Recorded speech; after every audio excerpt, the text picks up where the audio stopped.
agora eu vou dividir a minha tela com vocês.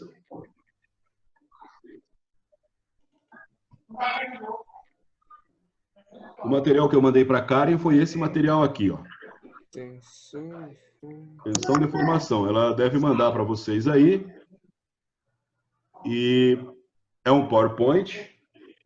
Esse PowerPoint, ele tem 20 slides. E a gente começa com esse slide aqui, ó. Tá?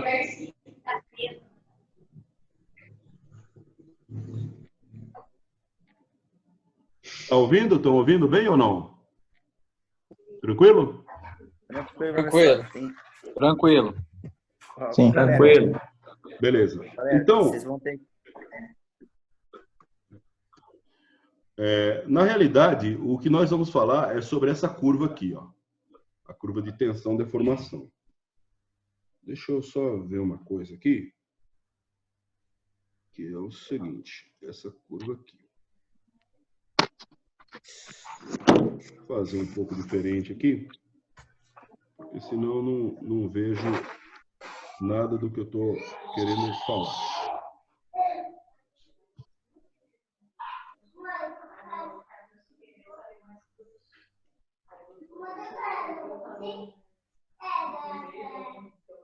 Muito bem, voltando. Então, nós vamos falar um pouco hoje, nessa aula, a respeito da curva tensão-deformação.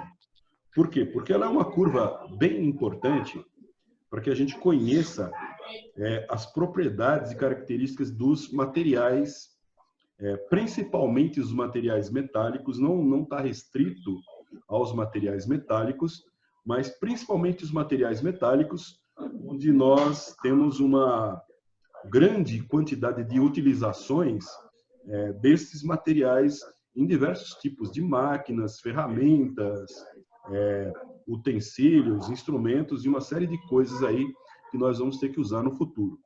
Então, o que acontece? A curva tensão-deformação, eu tenho certeza absoluta que todos vocês já tiveram algum tipo de contato com esse tipo de curva, principalmente porque vocês começaram aí na engenharia e é porque estão fazendo essa parte aí porque gostam dessa área da engenharia, né?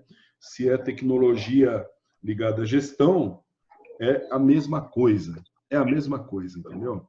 Então, o que acontece aqui? Nós temos uma curva que é chamada curva tensão-deformação, onde essa horizontal aqui, ó, essa horizontal, ela mostra a deformação. A deformação, ela é uma característica, é uma propriedade que é representada pelo Epsilon, aqui embaixo. E nós temos aqui na vertical uma coisa chamada tensão. Muito bem, então dentro desse espaço aí é que se desenvolve essa curva. Como que essa curva ela se desenvolve? Por que ela se desenvolve aí? Quando você vai fazer um ensaio de tração de um material, você pega uma peça, um modelinho, que parece uma gravatinha, parece uma letra I. E aí você prende isso num torno na parte de baixo, e numa morsa, né, numa morcinha na parte de baixo e numa morcinha na parte de cima da máquina de tração. E começa, através dos contatos da máquina, através da máquina, você começa a tracionar, esticar esse material. E aí ele tem esse comportamento aqui, ó. Ele começa a esticar, né? Começa a deformar. Depois ele entra num regime onde ele começa a deformar um pouco mais. Aí ele entra numa região onde forma um pescoço, uma região de empescoçamento, começa a formar um pescoço, e aqui no final esse material ele rompe. Aqui nós estamos mostrando uma curva de um material metálico. Então, o que acontece? Essa curva ela surge devido a um ensaio no material que solicita esse material, né? o esticamento dele, e aí desenha essa curva aqui para nós. O que acontece? Essa curva no material metálico, cada material metálico, cada metal tem sua curva, tem sua característica. E o que acontece aqui? Você vai perceber que aqui nós temos, eu desenhei propositalmente aqui uma região azul, que ela é reta. Ela é reta. É onde ocorre uma deformação que a gente chama de deformação elástica. Então, aqui nessa região, ela tem um comportamento elástico, o material. Passando essa região, tem uma região que eles chamam de região de deslizamento e discordância, onde você não sabe exatamente o que acontece. Está deformando, mas não está mais deformando de maneira uniforme. Aqui, ela deforma de maneira uniforme, né? Vai deformando e você consegue fazer uma previsão aqui, a mesma coisa que está aqui, então você consegue fazer um cálculo disso aqui. Aqui já é um pouco mais complicado. E aí, passando esse regime de discordância, entra nessa curva aqui. Ela vem deformando, aqui chama de região plástica. Vem fazendo uma deformação plástica, forma um pescocinho, e aqui no final ele rompe, na letra F aqui, onde está o X, a peça rompe. Ok? Então, o que a gente está propondo com esse material aqui, esse material era um material ligado a métodos de elementos finitos.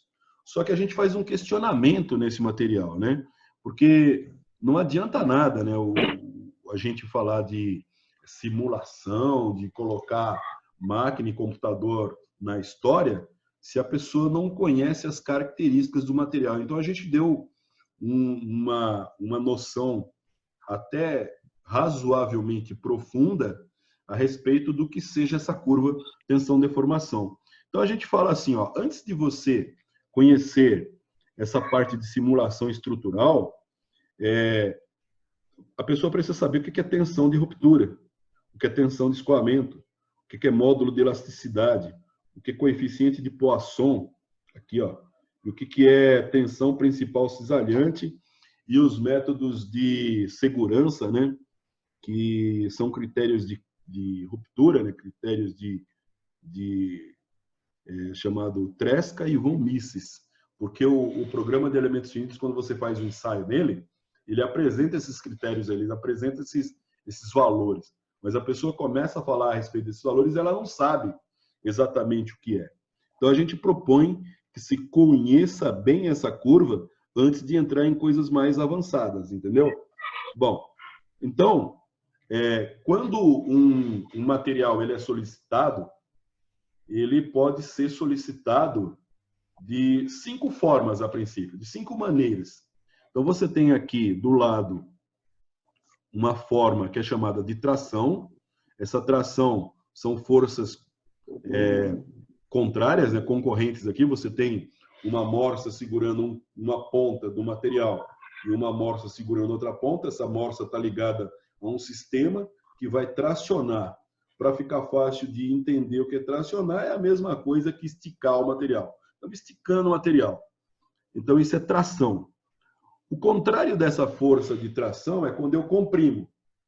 Então, eu estou comprimindo o material. É o contrário, basicamente. A fricção, eu tenho 2 pontos de contato aqui e eu aplico uma força, por exemplo, no centro aqui. Então, ela vai formar uma barriga. É como se eu pegasse essa régua aqui. Tudo bem que eu não estou com força, mas eu faço isso assim, ó. Ela forma uma barriga. Por quê? Porque eu estou fazendo uma força para cima, né? Eu estou usando uma habilidade para fazer força para cima. É como se eu tivesse parado aqui, nesses pontos, e aplicasse uma força aqui no centro. Muito bem. A força de cisalhamento. Cisalhamento é uma força que, por exemplo, efeito tesoura, né? Você tem uma força para um lado e uma força contrária, mas no mesmo ponto. Então, existe uma tendência de rasgar o material naquele ponto. como se fosse o efeito tesoura, o efeito guilhotina. Nós temos ainda a torção.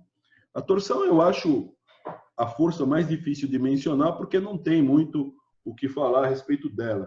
É como se eu tivesse um parafuso e eu fosse girando. Só que eu vou girando algo, né, um material que está numa determinada posição. Então, quando eu giro esse material, ele vai formar uma hélice, vai torcer o material. É essa a força de torção. Então, ele mostra aqui, né, ó, a força de torção. Numa parte ele está de um lado, na outra parte está do outro. O que acaba acontecendo, né? Que eu acho que eu mencionei essa primeira parte, eu conversei com vocês, né? O que acaba acontecendo num material que é solicitado? Por exemplo, eu estou com essa régua aqui, estou segurando essa régua nessa posição aqui e aplico uma força aqui, ó. Aplico uma força. Como ela é um material plástico, ela curva fácil, ela é muito frágil, né? Muito flexível assim, né? Não é frágil a palavra que eu queria. Muito flexível. Só que se a gente fosse estudar e tivesse um monte de fibra, isso aqui, a gente veria que as fibras de cima elas iriam tracionar e as fibras de baixo iriam comprimir. É isso que acontece. Então, um programa de elementos finitos mostra claramente isso. Muito bem. O que acontece aqui? Então, você tem aqui uma peça, onde você tem uma força sendo aplicada desse lado, vai ter uma reação. Você tem uma seção transversal. Essa seção transversal a gente entende por esse A0 aqui, ó. Tem uma seção aqui. E se eu aplico essa força, existe um alongamento nessa peça, um ΔL aqui, né? Então, ele começa com L0 e tem um ΔL. Então, ele fala assim, ó, o módulo de elasticidade representa o coeficiente angular da parte linear do diagrama de tensão e deformação e é diferente para cada material. Então, cada material, principalmente os materiais metálicos, eles apresentam essa curva de tensão e deformação e eles mostram aqui um ângulo, tá vendo aqui, ó? Deixa eu ver meu mouse aqui, eu não sei se está vendo meu mouse. Tá vendo aqui, ó, essa parte reta aqui, ó, parou no número 1 aqui, ó. Então, essa parte reta aqui, essa inclinação, ela vai te dar o módulo de Young.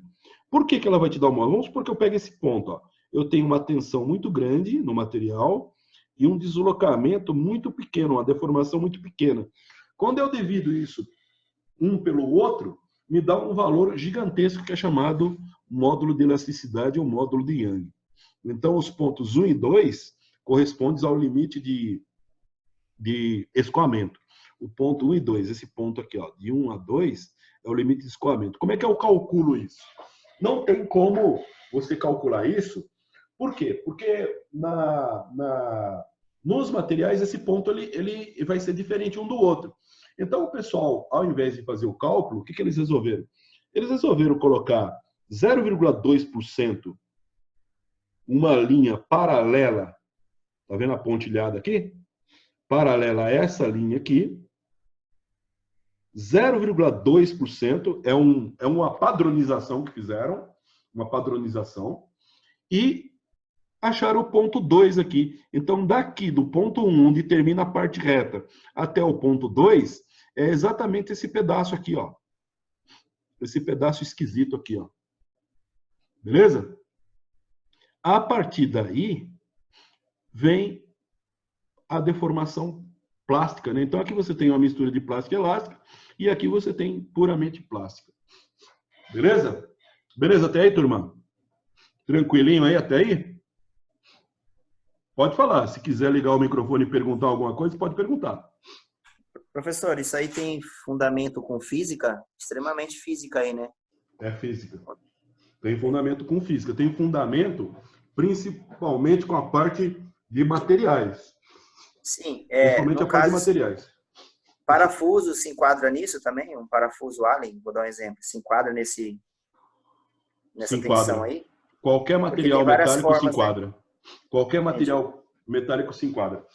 Nós passamos uma lista para o pessoal do quinto semestre. Vocês são terceiro semestre, né? Ou vocês são quinto? Vocês são terceiro. Então, o pessoal do quinto semestre, eles já tinham tido materiais. Nós passamos uma lista para eles, e nessa lista tem uma pergunta lá, né? Onde ele compara 3 curvas de materiais lá, né? E nessas 3 curvas de materiais que eles comparam, ele pergunta assim: esses materiais são cerâmicos? Aí a gente responde, né, que não são cerâmicos. Por quê? Porque material cerâmico não tem essa parte reta aqui, ó. Um material cerâmico, ele quebra. Então, ele não tem elasticidade. Ele é frágil, como um vidro, né? Então, pode ter até um pouquinho, quase zero, mas normalmente se fala que não tem. Então, todos os materiais que apresentarem essa parte reta aqui, ó, se perguntarem para vocês, é material cerâmico? Não é, porque não tem essa parte inclinada e reta, entendeu? Isso é uma característica puramente metálica, entendeu? Um material que vai esticar, beleza? Então, serve para broca, serve para fresa de metal duro, serve... Metal duro não, porque metal duro já chega num ponto de cerâmica também, né? Mas aço rápido, material como o Telemac, que era uma empresa muito conhecida, né, do mercado, pelos Metalac, né, os parafusos Allen, todos eles usam essas curvas para definir a característica do material. Turma, me dá um segundo só, um segundinho só, deixa eu pegar um negócio aqui, só um segundo.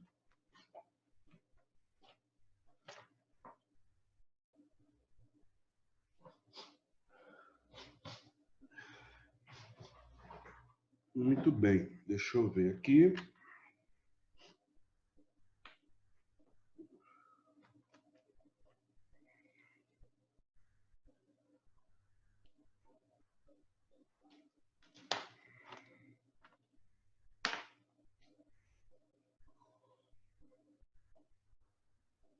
Bom, então ele vai chamar esse ponto de limite de escoamento. Então você sabe que tem um ponto aqui que seria o limite do regime elástico, e aqui esse limite que é chamado de limite de proporcionalidade ou limite de tensão de escoamento, né? O limite de escoamento.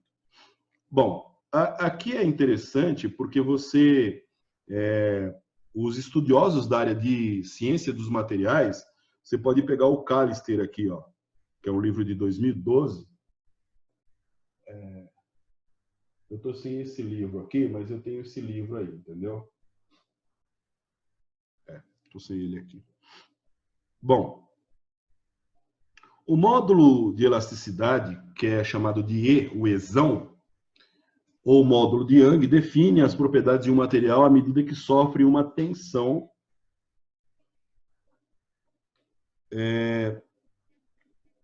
deforma e retorna à sua forma original após a tensão ser removida.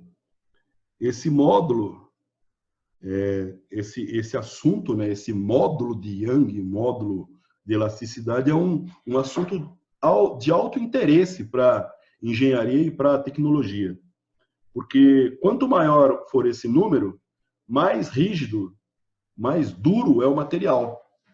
Beleza? Tranquilo aí? Muito bem. Aí, como é que a gente calcula isso? Está aqui, né? Ó. Eu não sei se vocês estão vendo, mas está aqui, ó. Então, você tem um ponto aqui, ó. Eu desço com esse negócio aqui e descubro qual é a deformação. Quanto deu o valor de deformação. E ele pega esse ponto aqui, né? O coeficiente angular do módulo de elasticidade, o coeficiente angular, né, desse triângulo, é o módulo de elasticidade. Muito bem, vamos lá.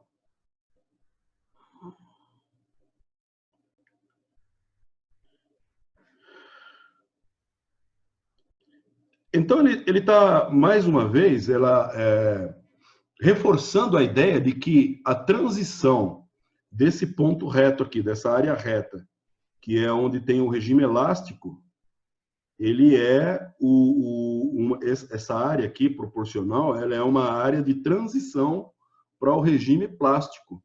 Então você tem nesse ponto aqui, daqui para frente passa a ser plástico. Mas o que acontece aqui? Ó? A transição entre deformação elástica e a plástica é gradual para a maioria dos metais. Na seleção de um material para uma dada estrutura, é importante que a mesma seja projetada de maneira que ocorra somente deformação elástica. Muito bem, o que ele quer dizer com isso? Você vai projetar uma estrutura. A ideia, se a gente pudesse ensaiar os materiais dessa estrutura, seria de que a solicitação da estrutura, vamos supor, tá? A solicitação dessa estrutura deveria ficar sempre no regime elástico, essa parte aqui de baixo. Ó. Então, quer dizer, você vai usar tensões que levem a efeito uma deformação elástica. Raramente ou nunca há uma deformação plástica. Beleza? Por quê? Porque, por exemplo, se eu quero uma deformação plástica, na realidade eu vou cortar o material. Quando eu faço um estampo de corte, por exemplo, eu tenho as ferramentas com materiais duros, a peça que vai ser feita, estampada, ela vai seguir um regime plástico. Ou seja, você cisalhou ela, cortou a peça, usando um molde, usando um macho e uma matriz. Então, na maioria das vezes, os produtos, as estruturas, elas não vão ter essa, como é que se diz? Não vão requerer essa aplicabilidade, né? Você não monta estruturas o tempo todo para ser cortada. Você vai e leva ao limite uma estrutura com uma flexão de tal maneira que ela se destrua, não. Você projeta usando um material que tem um módulo de elasticidade tal que na solicitação ele atinja um regime sempre elástico, nunca vá no regime plástico, porque senão, e uma das coisas que também é muito pensado, mas aí eu não queria misturar os canais por enquanto, é na vibração. Porque eu estou imaginando uma estrutura, que nessas estruturas que segura a fiação, quando você viaja para o interior, você vê aquelas torres, que são estruturas enormes com fiação da rede elétrica. Então, aquilo lá, ela é sujeita à solicitação do vento. Quando bate o vento, aquela estrutura, ela se move. Ela tem uma certa mobilidade, mas a mobilidade dela não é tanta a ponto dela cair ou romper ou, sei lá, ser levada pelo vento, né? Ela tem uma certa rigidez ali, né? E o que acontece? Um dos cuidados, além desse, é o cuidado com a vibração, né? Com o modo de vibrar da estrutura, né? Muito bem. Aqui embaixo, ó, devido à dificuldade de precisão para se encontrar essa transição nos metais, essa região aqui, ó, essa região de transição, foi estabelecida uma convenção na qual é construída uma linha reta e paralela à região elástica. Uma linha reta, que é essa linha pontilhada, paralela a essa linha reta, que é da região elástica, numa distância de 0,002 de deformação. 2 milésimos de deformação. É o padrão, essa distância aqui, ó, 2 milésimos. Ou 0,2. Você multiplica por 100, você acha 0,2%. É menos do que 1%, é menos que 0,5%. Muito bem. Então, essa linha reta pontilhada projeta lá na curva lá em cima, e esse ponto aqui é chamado de limite de escoamento. Ou tensão de escoamento. Limite de escoamento ou tensão de escoamento. Beleza? Muito bem. Aí, a gente tem aqui mais ou menos uma ideia do que acontece com o material quando ele está sendo tracionado. Então, você tem aqui no começo, ó, ele vai se deformar um pouquinho. Você pega o material, ele está aqui, né? Ó. Ele vai ser deformado um pouquinho, vai esticar um pouquinho, mas ele não vai mostrar praticamente nada. E se você soltar esse material, ou seja, voltar ele na posição, tirar a tração, a força de tração da máquina, ele volta na posição que ele estava na boa. Ele não vai esticar e perder, deformar. Então ele fala assim, ó, o limite de escoamento observa-se um valor crescente da tensão e, consequentemente, aumento da deformação plástica. Então, quando você passa dessa região aqui, que ela vem para essa região, ele fala assim, aumenta a deformação plástica. E aí entra nesse ponto aqui, ó, que ele chama de limite de resistência à tração. Passando desse limite, ele começa a formar um pescoço aqui, ó. Então, é chamado de empescoçamento. Tecnicamente, se chama zona de estricção. Ele começa a formar uma estricção ali. E depois de formar e deformar nessa região da estricção, o pescoço vai ficando mais fino, vai ficando mais longo, aí ele rompe, dá uma fratura aqui. Você pode acompanhar esse conhecimento no Shackelford, né? Tudo bem até aí, turma? Estou falando muito? Dá um toque aí. Tranquilo, senhor, tranquilo. Vai lá. Não, beleza, professor, tudo certo. Então, beleza. Bom, vamos lá. O que acontece aqui?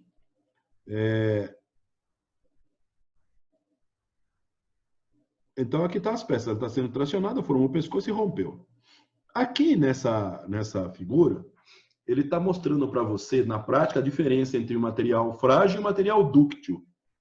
O material frágil, você vê que ele é mais duro, né? Ó.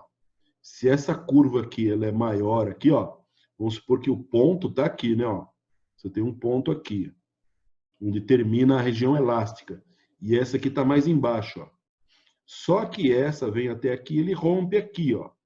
Então, essa área aqui, ó, e esse cara aqui, ó, que é maior, ó, é essa área aqui, ó, de deformação. Então, o que manda aqui, ó, aqui deformou até aqui e aqui deformou até aqui. Pode ser que deforme menos, deforme até aqui, ó. Então, ele diz assim, que uma região, desculpa, região não, um material que experimenta uma deformação plástica pequena é denominado frágil, material frágil. Enquanto que um material dúctil é o que suporta grandes deformações até o momento da fratura, até ele romper aqui. Os materiais cerâmicos são exemplos de materiais que possuem comportamento frágil. Beleza? Ele tem comportamento frágil, já que suportam a deformação nula ou praticamente nula.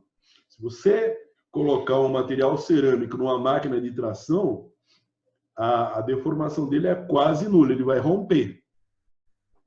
Beleza? Até aí? Ô, professor, e o PVC ocre, ele entra aonde aí, por exemplo? Aí é material plástico, né? Aí é material plástico. Aí o material plástico, ele tem um outro comportamento. Essa curva aqui, ó, ele vai, se a gente fosse fazer uma curva dele, ela seria uma curva assim, né, ó. Deixa eu ver se eu consigo. Seria uma forma assim, né, ó. Mais inclinadinho aqui assim, mais longe. E ele poderia formar também algumas coisas esquisitas do tipo assim, ó.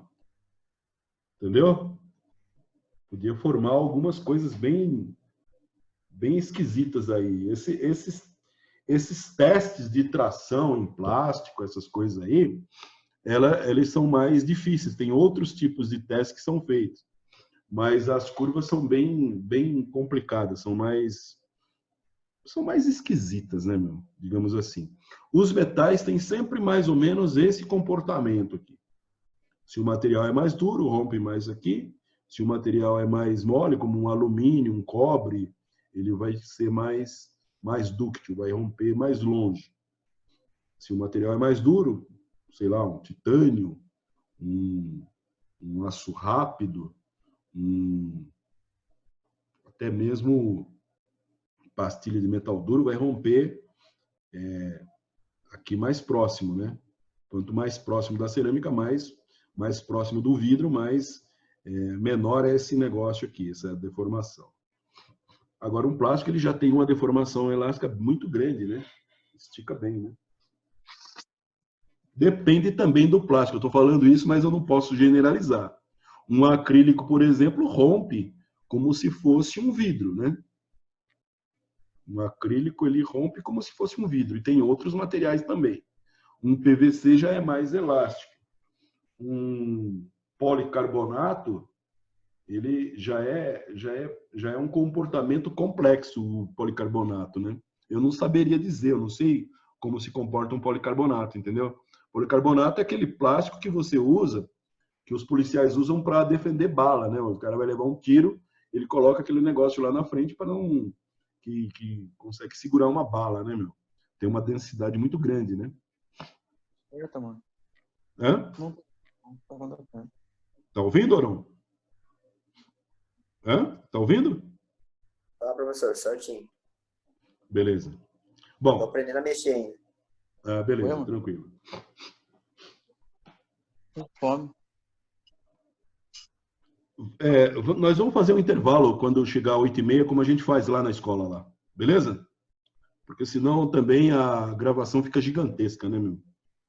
Bom, o que é a resiliência? Resiliência é a capacidade que o material tem de absorver energia quando é deformado elasticamente. Então, a resiliência, ela só ocorre nessa região reta aqui, ó. Isso é resiliência. Entendeu? Então, você tem esse ponto que é o início do escoamento. Você traz uma linha reta aqui assim, ó. Essa linha reta. E essa área aqui que formou um triângulo aqui dentro, ó. A área desse negócio aqui é chamado de módulo de resiliência. Beleza? Tranquilo? Isso é interessante. Você vai ver quando eu passar a lista que tem uma aplicação bem interessante aí. Bom, vamos ver aqui. Quer ver? Ó? Me dá mais um segundo.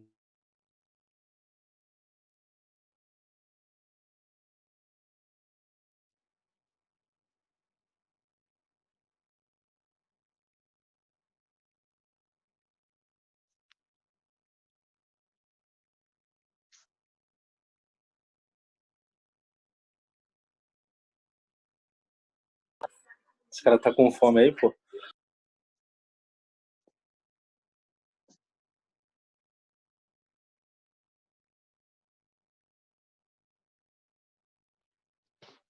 Travou, professor, não tô ouvindo mais nada, hein?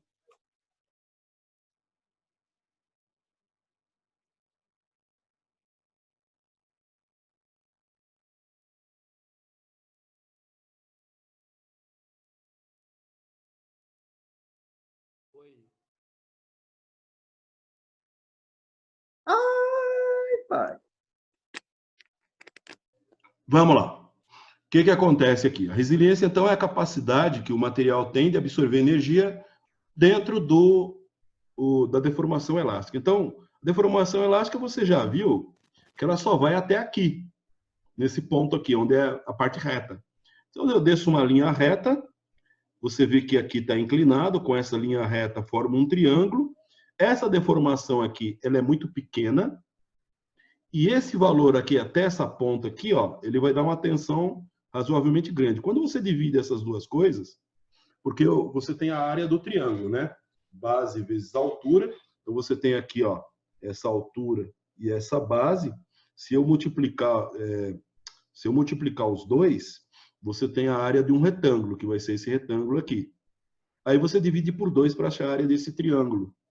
Então, isso é o que a gente chama de módulo de resiliência.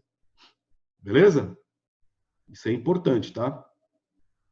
Então, ele vai pegar essa parte no limite de escoamento aqui, né? Bom, a tenacidade. A tenacidade, aí já é uma outra propriedade do material. Quando você tem uma curva de tensão-deformação, essa curva de tensão-deformação, ela vem até o fim aqui, né? Até esse ponto, até onde rompe aqui. Então, nós criamos uma situação aqui, onde, em vez de colocar uma curva, nós quebramos o movimento dessa curva colocando linhas retas. Para você perceber o seguinte, aqui, ó, eu tenho uma linha nesse primeiro ponto aqui, ó. Esse primeiro ponto, essa parte reta, é o limite elástico. Então, ele está ligado aqui, ó, essa primeira, 006, está aqui, ó, que está ligado com uma tensão em KSI de 33,2. Depois eu tenho o 0010, depois o 0014, depois o 0018 e o 0022, que estão ligados, respectivamente, a esses valores de tensão aqui, ó. Bom, então, no real, o que que você tem? Você tem uma curva. No real, você tem uma curva. Só que, para você fazer o cálculo dessa área que está aqui embaixo, você precisa usar um artifício. Esse artifício se chama integração numérica. Essa integração numérica que eu faço, eu pego e a despeito da curva, até vou desenhar a curva para vocês aqui. Digamos que a curva fosse isso aqui, ó.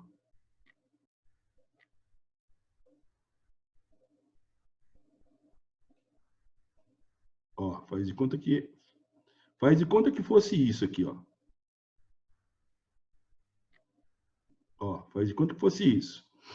Essa curva eu desenharia linhas retas aqui. Eu pegaria uma linha reta, por exemplo, e puxaria desse ponto para esse ponto, ó. Beleza? Não sei se você está conseguindo enxergar.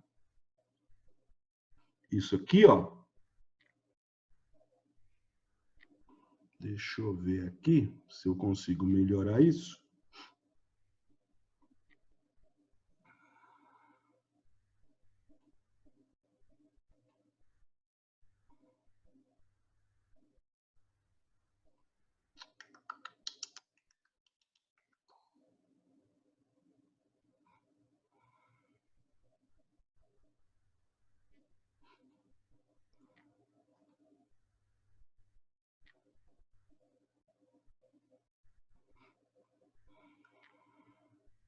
Eu não sei onde está o zoom desse negócio, mas tudo bem, não tem problema.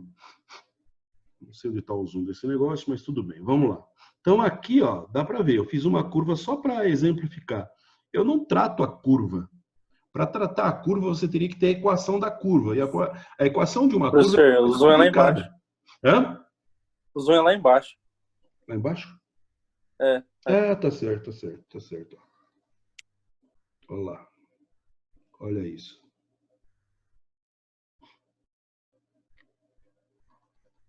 Olha aqui, ó. Tá vendo aqui, ó?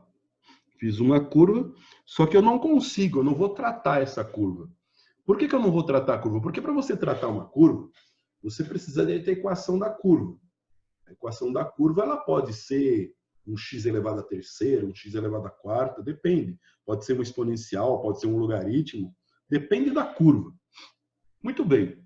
E aí você vai fazer uma integral mesmo com essa curva.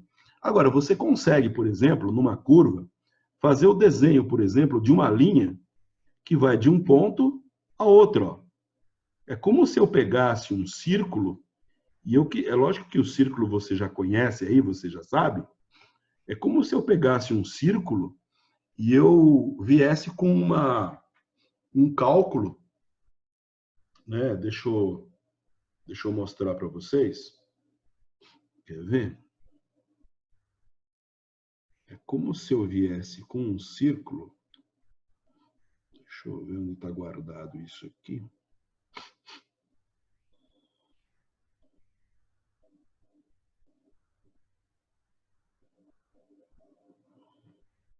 Professor, Oi. uma pergunta. A gente vai ter que fazer algum cálculo de derivada ou integral aí? Eu não sei. Não. No nosso curso, não. É No nosso porque curso, não. Sim, é porque o pessoal, a gente da gestão, a gente só teve cálculo 1, né? A gente não fez todo procedimento de cálculo aí, então também. Vocês tiveram qual cálculo que vocês tiveram? Só cálculo 1. Ah, então, mas nós não vamos usar derivada nem integral, nada. Não vamos usar nada disso. Beleza. Nós vamos trabalhar somente com... nós vamos trabalhar somente com fórmulas, entendeu? Equações, essas aí a gente passa a equação, você vai perceber. É que aqui eu estou mostrando uma propriedade desse negócio, para calcular isso aqui. Então, se você perceber bem, o que ele usa como altura? Ele usa isso aqui como altura, ó. De 10 para 6 eu tenho 4 centésimos. De 14 para 10 eu tenho 4 centésimos de distância. De 18 para 14 eu tenho 4 centésimos. E de 22 para 18 eu tenho 4 centésimos de distância também. É o 0,00004, que é esse valor que está aqui, ó. Então ele usou uma coisa bem interessante, porque no trapézio, no triângulo, tá vendo? Ó, o triângulo tá aqui, tá certo? Ó, termina em 0,6. 0,006. Então tá aqui, ó. Base, a base é a altura dela, ó. Isso aqui, ó. Base vezes a altura dividido por 2. É a área do triângulo. Aí você soma o primeiro trapézio. O primeiro trapézio, ó, ele pegou aqui, ó, o 35, o 33,2 mais o 45,5, ó. Base maior mais base menor vezes a altura dividido por 2. Você pega a altura dividir por 2 e multiplica pela base maior mais a base menor, que é o primeiro trapézio. Primeiro trapézio, você vê que tem o 45, tem o 33, que é a altura do triângulo nosso, como base. Depois, quando você vai para o segundo, essa aqui é comum, ó. Quando você vai para esse segundo, essa aqui é comum, ó. 45 mais 49. Depois você vai para o terceiro, ó, 49 mais 51. Vai para o último aqui, ó, 51, que era comum, mais 53. E as alturas são sempre a mesma. As alturas são as mesmas, porque você escolheu distâncias iguais. É como fazer uma boca de lobo em caldeiraria. Não sei se você sabe o que é uma boca de lobo, mas uma boca de lobo, você vai fazer... Vamos pensar assim, você vai fazer uma esfera de aço calandrada aí para sei lá, um depósito. Vou fazer uma esfera, aquelas esferas que tem de guardar líquido nas usinas de aço. Como é que eu faço aquele negócio? É a mesma coisa que cortar uma laranja. Você corta em 4 partes. Só que quanto mais parte você cortar, mais precisa ela fica a esfera. Se cortar só em 4, ela fica meio quadradona. Se cortar em 8, ela já dá um jeitão mais arredondado. Se cortar em 16, já fica mais ainda. Então, você tem uma maneira de cortar isso. É a mesma coisa, ó. Eu tenho uma maneira de dividir isso aqui que vai me dar mais precisão. Então, você incorpora um erro quando você faz essa linha reta. Mas esse método aqui não é um método preciso, é um método aproximado. E é para isso que ele serve mesmo, só para aproximar, entendeu? Beleza, turma? Beleza até aí? Então, como é que eu calculo a área embaixo dessa curva? A área embaixo dessa curva eu calculo usando um método chamado método dos trapézios, que é uma das formas, né, usadas de integração numérica. Existem diversos métodos de integração numérica. Esse é um deles. Muito bem.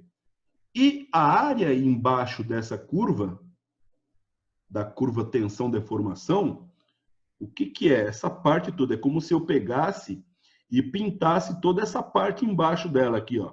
Pego nesse ponto de ruptura, trago uma linha reta e fecho isso aqui, ó. Parece uma montanha, não parece? Ó? Essa área aqui é o que a gente chama de módulo de tenacidade. Isso é o que a gente chama de tenacidade, esse valor. Beleza?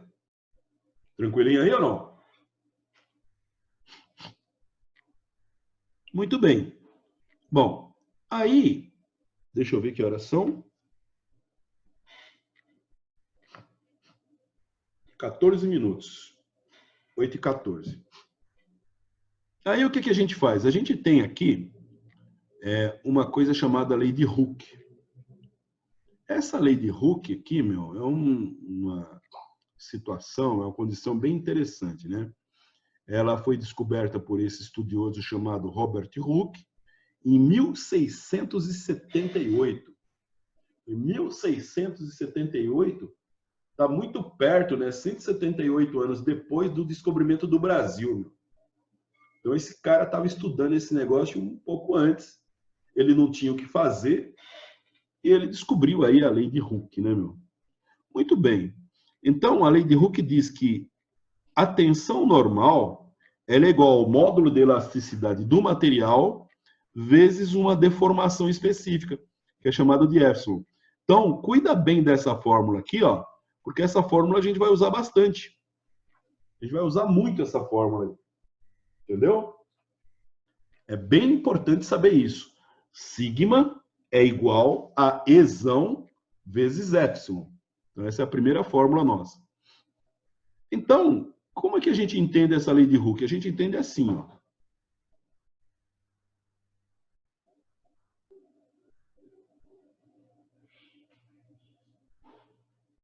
Ué, cadê?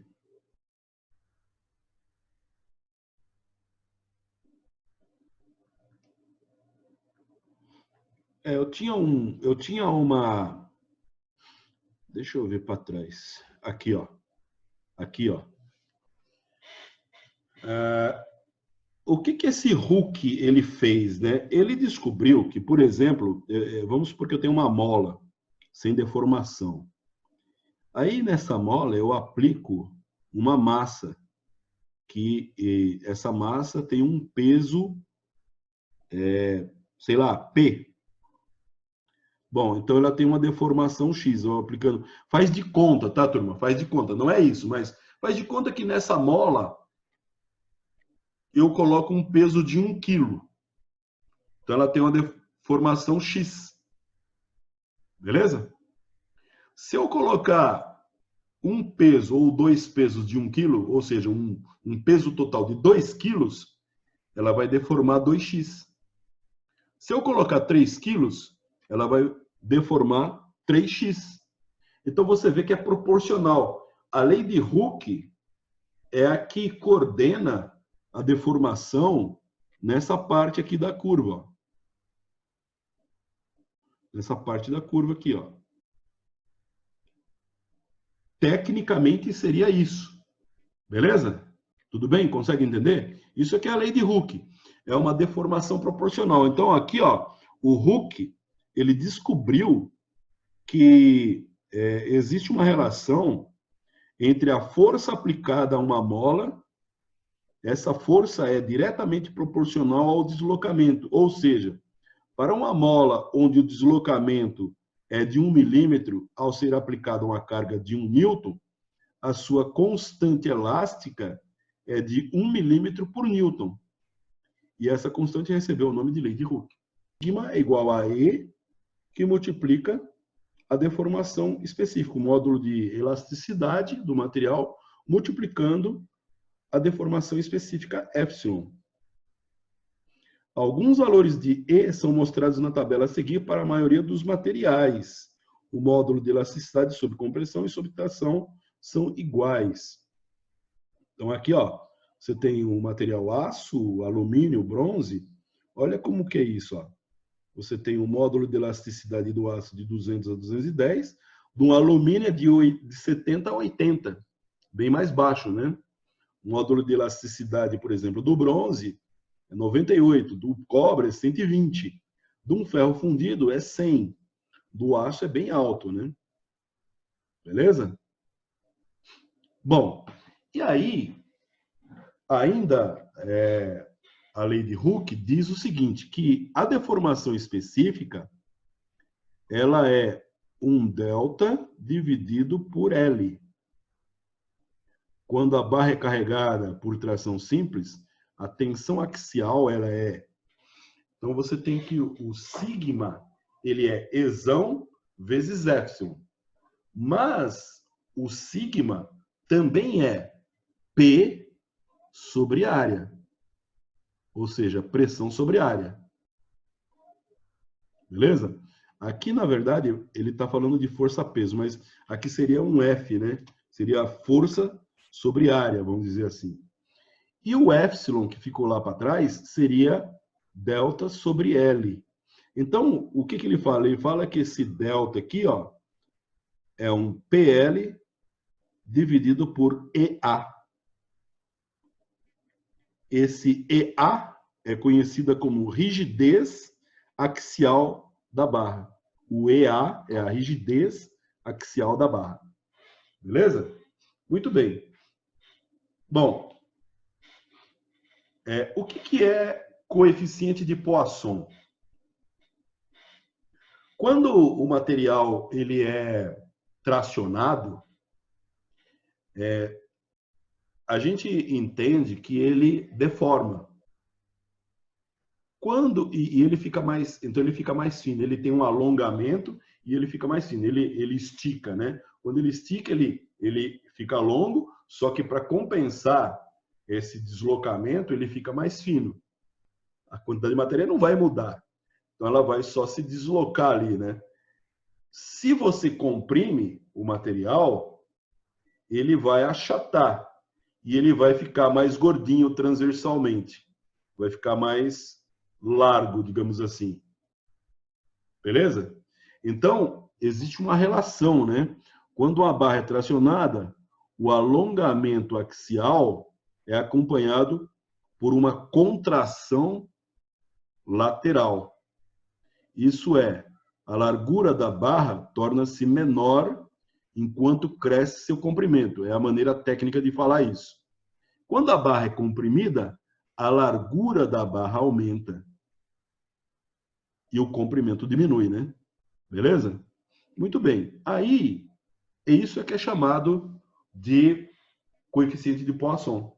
O coeficiente de Poisson é representada por esse Vzinho aqui, ó, que na verdade é uma letra grega, é igual a deformação lateral dividida pela deformação longitudinal. Essa relação, deformação lateral por deformação longitudinal, é chamado de coeficiente de Poisson.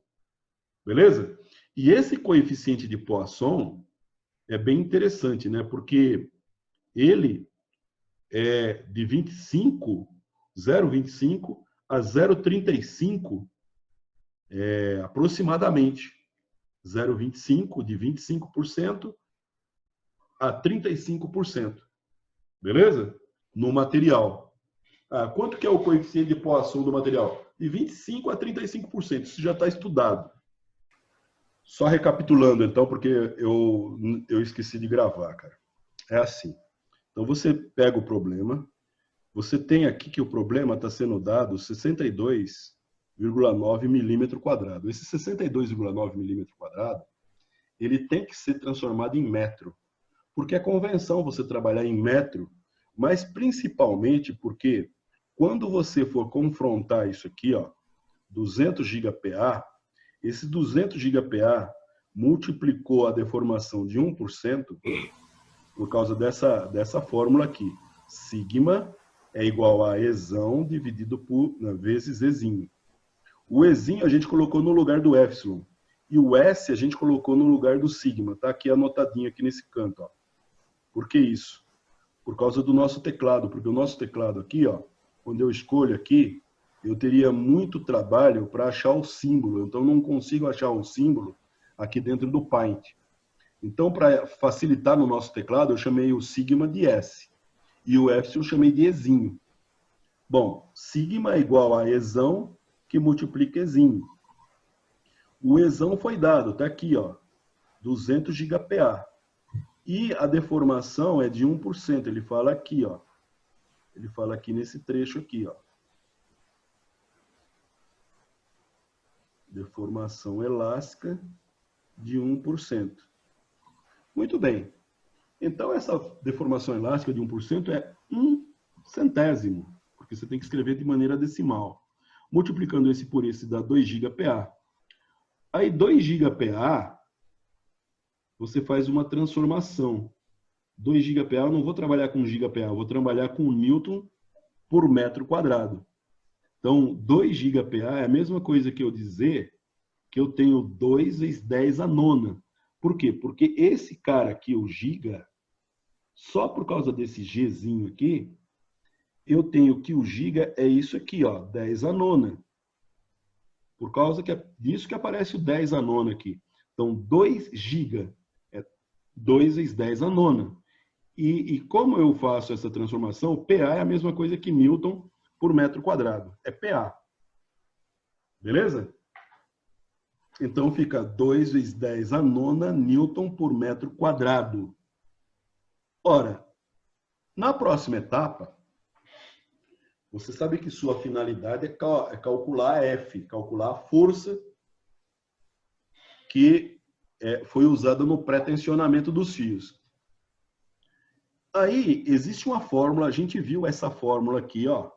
A gente viu essa fórmula aqui, quando eu passei os slides a respeito de deformação e tensão. Essa fórmula é o mesmo S de cima. É a mesma coisa que eu estivesse escrevendo o nosso sigma aqui.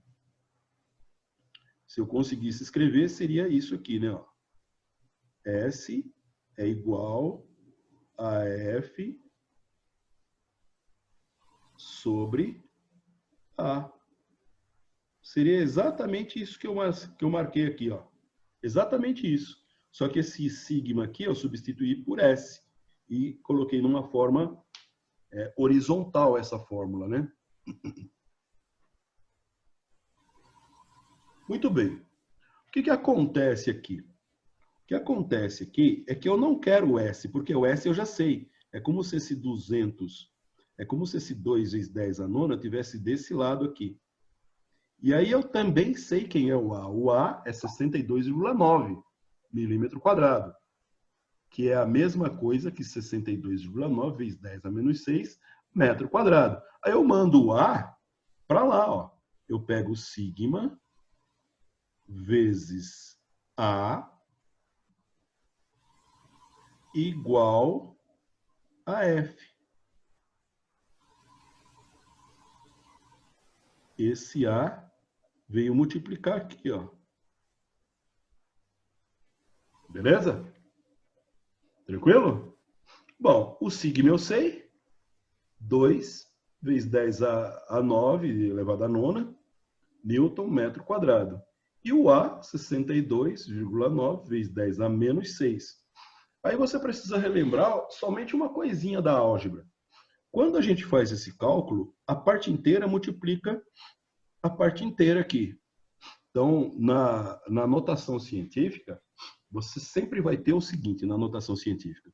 Você vai ter a parte inteira que multiplica 10 elevado a um expoente. Vamos colocar um E aqui assim, ó. É um número decimal que multiplica 10 elevado a um expoente. Esse expoente aqui pode ser positivo ou negativo. Quando você tem um número que é dividido, você tem um número sendo dividido aqui, por exemplo, por um 10 elevado a um expoente, o que você faz? Você pega, esse número está sendo dividido por esse. Conserva o 10 sempre. E na divisão você faz uma subtração. Se o número é multiplicado, que nem nesse caso aqui, ó, está sendo multiplicado, ó. Olha ele sendo multiplicado aqui, ó. Ele está sendo multiplicado. Então, você conserva o 10 e soma os expoentes. Só que tem uma particularidade nessa soma aí. Qual é? Qual é a particularidade que tem nessa soma? Até esqueci de pôr aqui. Ah, não, está aqui, ó. Está aqui. A particularidade que tem nessa soma é que o expoente dessa potência de 10 que acompanha 62,9, ele é um número negativo. Então, eu estou somando um número positivo, que é o 9, com um número negativo, que é o 6, menos 6.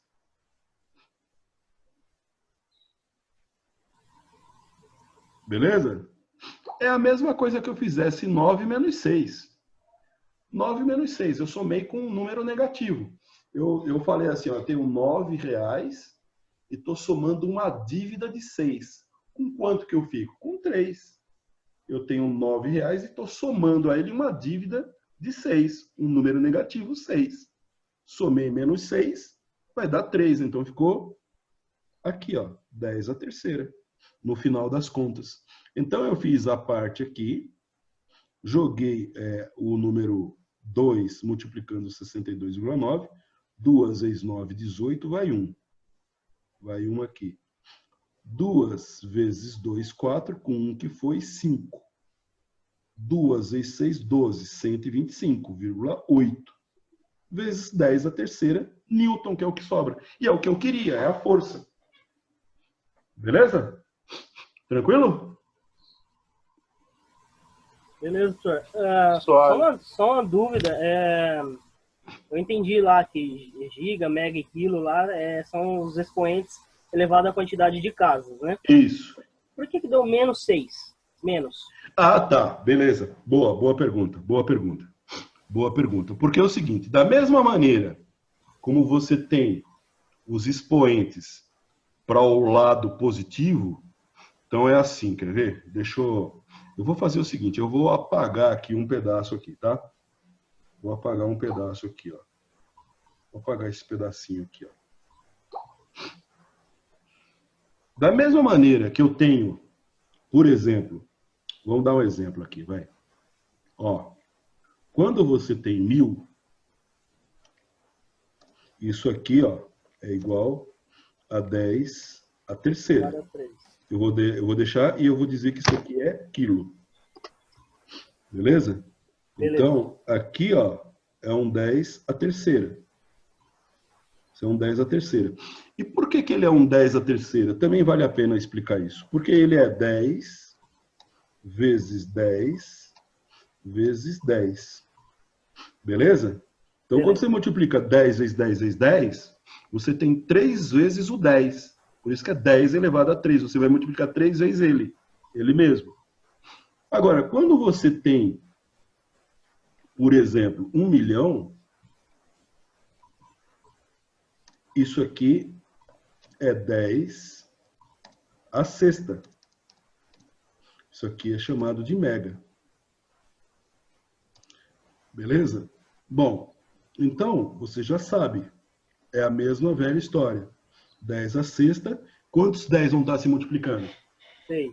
10 vezes 10, vezes 10, vezes 10, vezes 10, vezes 10. 6, que nem você falou. Exatamente isso. Muito bem. Entendeu isso? Tranquilo. Isso está claro. Bom, então agora vamos para o outro lado, que o outro lado é mais complicado. Quando eu tenho, até fazer o seguinte, quando eu tenho 0,1, quanto que é esse número aí? Quanto que é esse número? Isso aí é... 1/10, não é? Não é 1/10? Quando eu leio no paquímetro 1/10, não é isso aí que eu escrevo? 1/10. 1/10, como é que eu escrevo? 10 a quanto? 10, 1/10? É, 10 a 1. 10 a menos 1. 10 a menos 1. Beleza? É porque tá do lado contrário da Do vírgula. lado contrário. Tá do lado Entendi. contrário. Porque, ó, 10, eu não consigo escrever direto, né? Então eu vou escrever 10 a menos 1. É isso aqui. Vamos pegar esse cara aqui, ó. Porque o que interessa, muitas vezes nessa ciência que nós estamos vendo aqui, são os números elevado à terceira, elevado à sexta. Beleza? Beleza. Então, o que acontece aqui, ó? Vamos pegar esse cara aqui, ó. 1, 2, 3. O 1 é o terceiro número aí. Isso aqui é igual a quanto? 10 a quanto? Menos 3. Menos 3. 10 a menos 3. Agora eu já entendi, senhor. 10 a menos 3. Ora, isso aqui, o raciocínio também é a mesma coisa. O raciocínio é a mesma coisa. Como é que eu chego nesse 1 milésimo? 0,1 vezes 0,1 vezes 0,1. Beleza? Beleza. É só fazer a conta aí que você vê que dá certo. Quer ver, ó? Vou fazer a conta aqui, quer ver, ó? Ó, fazendo a conta aqui, ó. Nossa calculadora aqui que pediram aqui naquela hora. Ó, 0,1 vezes 0,1 vezes 0,1. Beleza? Deu um milésimo. Eu peguei 0,1, que é 10 a menos 1. Então, será que esse número aqui, ó, já que eu estou dizendo que esse número aqui, ó, deixa eu sair disso. Se eu pegar esse número aqui, ó, presta atenção, ó. Esse número aqui, ó, eu vou com Ctrl C nele e vou fazer Ctrl V. Tá, o primeiro aqui, ó. No lugar desse 1/10 eu coloco 10 a menos 1. Aí eu venho com o multiplicador. Vezes. Aí eu coloco Ctrl V. 10 a menos 1. Aí eu coloco o multiplicador. Vezes.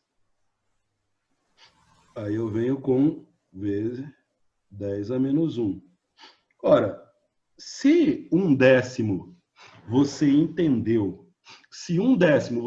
que é 10 a menos 1, 1 milésimo, que é 10 a menos 3, deve ser a multiplicação de 10 a menos 1 vezes 10 a menos 1 vezes 10 a menos 1, não é isso? Não tem que ser? Tem que ser, não tem? Tem, porque, ó, olha só uma coisa, ó. Vamos apagar aqui agora, que aqui já não interessa mais para nós.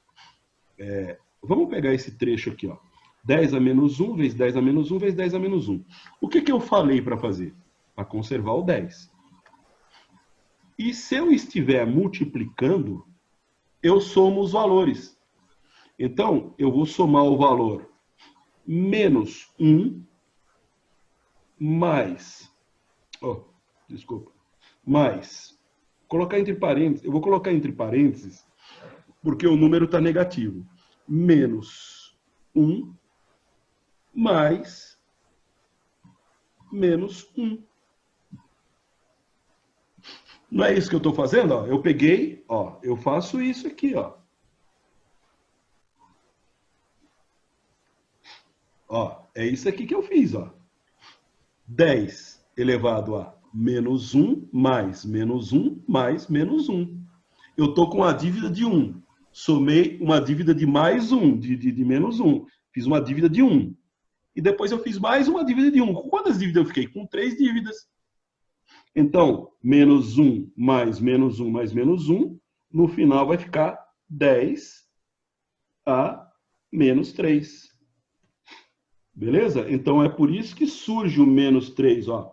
Então, isso aqui, na verdade, se para o lado do 1000 é quilo, para o lado que eu estou indo com a vírgula do outro lado, é milímetro em relação ao metro. Se for em relação ao metro, isso é milímetro. Se for em relação ao metro, se eu andar 10 a menos 6, já dá mais ou menos para entender o raciocínio que eu fiz. Eu estou andando mais para lá, então está 1 milhão para trás do metro. Então fica 10 a menos 6. É 1 micron. Em relação ao milímetro, é 1 milésimo de milímetro. 1 milésimo de milímetro é 1 micrometro. É 1 micron. 10 a menos 6. Se for 10 a menos 9, 10 a menos 9 é o mesmo raciocínio que nós temos feito até agora. É menos 9. Ele é 1 nano. 1 nano. 1 nano é uma medida muito falada hoje, né? O nano, nanotecnologia, nano é tudo na casa do menos 9. Entendeu? E tem coisas menores ainda, mas aí não interessa muito para nós. Professor, beleza? Então resumindo, professor. Oi. Resumindo, então, seria assim. Você sempre vai olhar onde que está a vírgula. Se o número tiver pro lado de direita, ele é negativo. Se tiver pro esquerdo, é positivo. E aí você vai contar o tanto de zero que tem. Tipo, resumindo. Se eu pego um número assim, Lucas, ó. Eu pego um número. Ó, eu coloquei tanto zero quanto eu quis aqui. Eu não contei o número de zero. Ó, 3 zeros. 6 zeros, 7 zeros. 10 a sétima. 10 a sétima. Beleza, Beleza? 10 a sétima. beleza. Bom, aí eu pego e faço a mesma coisa ao contrário. Ó. Se for um número infinitamente pequeno. Coloquei tantos zeros eu quis e coloquei 4. Eu coloquei 6 zeros e depois chega no número 4. Tá. Beleza? Nós temos 4 décimo de milésimo de metro aí.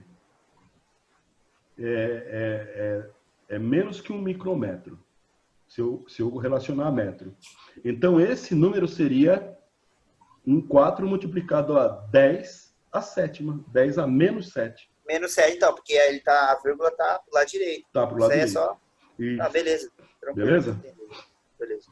Isso aí é muito usado, tá? Em concurso público. Na verdade, eles confundem as pessoas usando isso. E não tem calculadora para fazer na hora, porque é uma coisa que está na sua cabeça, né, meu? Você, pô, micro, giga, mega, quilo, menos 6, mais 6. Você viu que induz, né? Você viu, ele deduziu fácil que 1/10 é igual a 10 a menos 1. Por que eu não consigo deduzir que 0,001 é 10 a menos 3? E para demonstrar isso, 10 a menos 1 vezes 10 a menos 1 vezes 10 a menos 1. Então, nos concursos, eles sabem que a gente não é nosso dia a dia ficar fazendo essas contas. Então, eles colocam isso aí para derrubar as pessoas nos concursos, entendeu? Beleza? Fechou, professor. Valeu. Beleza, professor. Isso aí. Tudo de bom. Obrigado pela atenção de vocês aí, tá?